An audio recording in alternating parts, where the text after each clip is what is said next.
Hello everyone, I am Seher. Today I will talk about Utopia by Sir Thomas More.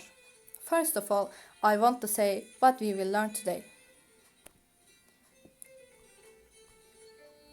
We will learn who is Thomas More, his book Utopia, and its importance. So let's start. I want to talk about utopia as a term. More created the concept of utopia by using the topos, which means place in Greek, and the word eio, which means no. So this means that there is no place. But it also has associations with another Greek word, eio, which means good. So the word utopia from its beginnings means both good place and no place. In Utopia, Thomas More offers us an idealistic portrait of a nation using an egalitarian government. The Latin first edition of this book appeared in 1516.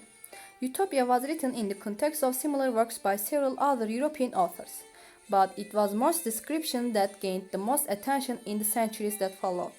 It was a book of humanistic hope describing a society that had seemingly taken the best from the Greeks and the Romans. Let's talk about our writer. We obtain information about Sir Thomas More's life from his correspondences with More's elder daughter Margaret, her son-in-law Popper, and Erasmus, his close friend, and also the works of Shakespeare, who was born 29 years after the death of More. He was born in London on February 7, 1478. As his father wanted him to study at the law school, he studied at the law school after his education at Oxford. He entered the London Bar Association at the age of 23. 2 years after receiving the title of Sir in 1521, he was elected President of the Parliament. As he reacted to King's request, he was thrown into jail. And if he didn't obey the King's law, he would be sentenced to death.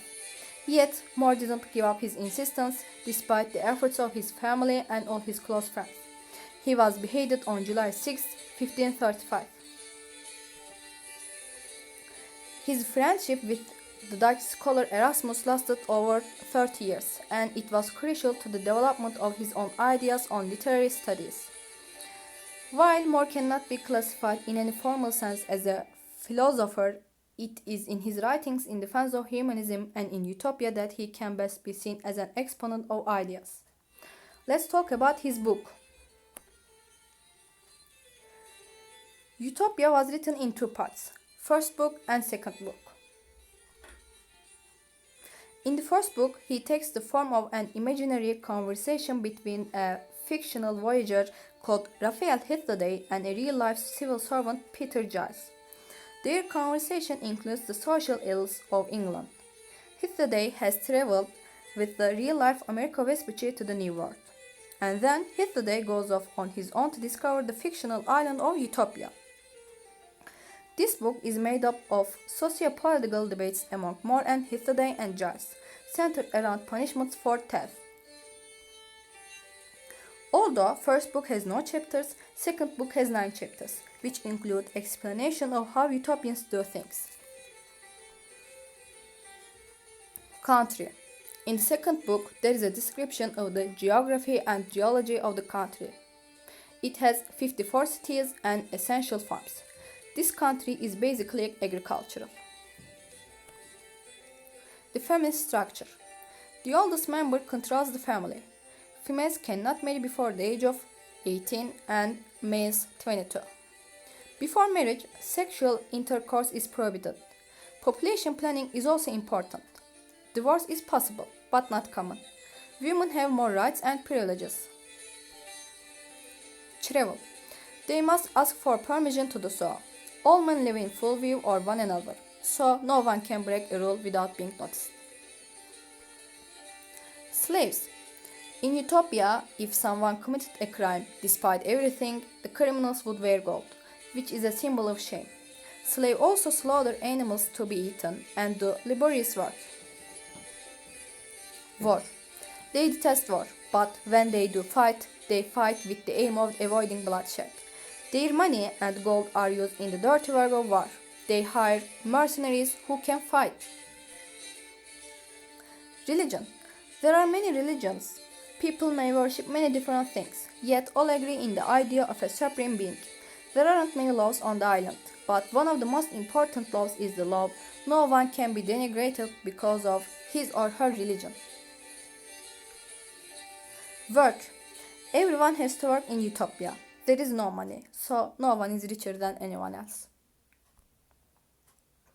Science, literature, and education. They are rendered equally accessible to all citizens of the Commonwealth, women as well as men. And one of the most important, perhaps the chief, aim of the Commonwealth consists in allowing everybody to share in intellectual labor. Humanism. Utopia is one of the important works of humanist movement in Europe. As Plato says, the states will never be blessed until kings have become philosophers. Philosophers can ill afford to refuse to advise kings. This indicates the humanist bent of More's inclination. It probably explains why, despite his yearning for the scholarly life, he agreed to serve the 8th Henry as counselor. In Utopia, it is possible to see not only Greek, Roman, and medieval literature and thoughts, the humanist understanding of More's own period, but also the discovery of America and traces of the primitive and happy societies observed in this new world. To sum up, Thomas More in his book Utopia emphasizes the unwisdom and bigotry in England. He criticized a society living in turmoil, an environment without freedom of consciousness and religious tolerance.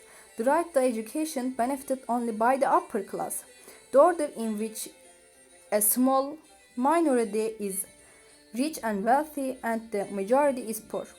By criticizing his own period, he revolts against the injustices and pressures of the period, in other words, against the established order. However, this order is not only criticized, he also establishes a model of society in the world of the dreams that is radically opposed to the existing social reality. Thus, More states that the power in England cannot be absolute and also points out what should be. He reconstructs political and economic life.